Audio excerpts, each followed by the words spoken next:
So the TO4E turbo we purchased used to set up our Slant 6 Duster gave up just before we went on Route 66. So I actually purchased the same turbo, just kind of an eBay turbo, and just to get us going again. And even though I kind of wanted to switch to a T4 turbine housing, and so anyway, we did the 6,000 miles or so on the TO4E, and it was good turbo and instant response. But to get rid of a half-inch adapter plate, we had to go from the T4 to T3 flange. Plus the TO4E had a 5-volt outlet, so we had another adapter flange on it to go from the 5-volt to a V-band.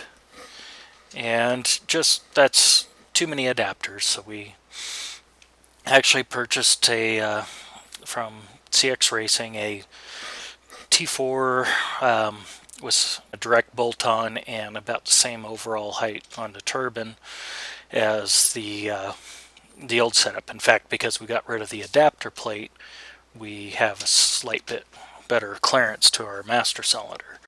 So the new turbo also required us to kind of change the compressor side a little bit. It had a larger input, in fact 4 inches instead of a 3, and then a 2.5-inch outlet, which worked out fine since we're going from a 2-inch outlet, and then we stepped up to the 2.5 for the intercooler on the fender, so we just simply made it all 2.5. It actually bolted in fairly well. One of the other updates we did, which I thought was important here, is we actually switched to a liquid-cooled journal bearing, and that may help us get some more heat out of at least this area of the engine compartment. So that required us to tap into the heater hose system.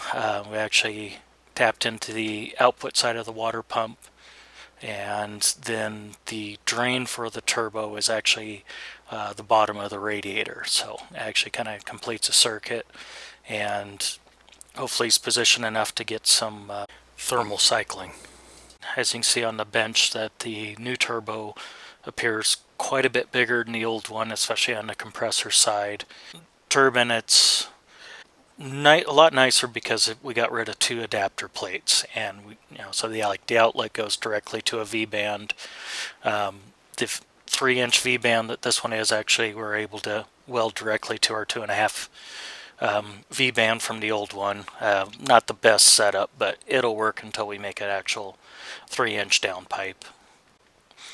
So one of the other things we tried to tackle during this project was to get the master cylinder a little farther away from the turbine, and part of that was actually getting rid of the adapter plates, but we also trimmed and modified the brake system a little bit to get it a little more to the left of the car and up a little bit. And so the new turbo, of course, being a little bigger, that has just a little bit more, I don't know if I'd want to call it lag, but it's not full boost as soon as you punch it while going down the highway. If the gear vendor's overdrive is in and you do punch it, you're going to get about 3 pounds of boost, and then it rapidly ramps up from that. So you really don't feel lag.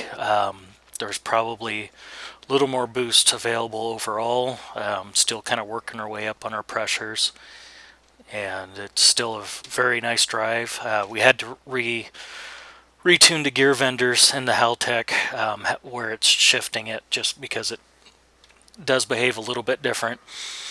But overall, very satisfied with the results. And one of the factors that kind of prompted me to do this project at this time was a slight exhaust leak that I was having a little difficulty finding, but the clearances inside this engine compartment, of course, very tight.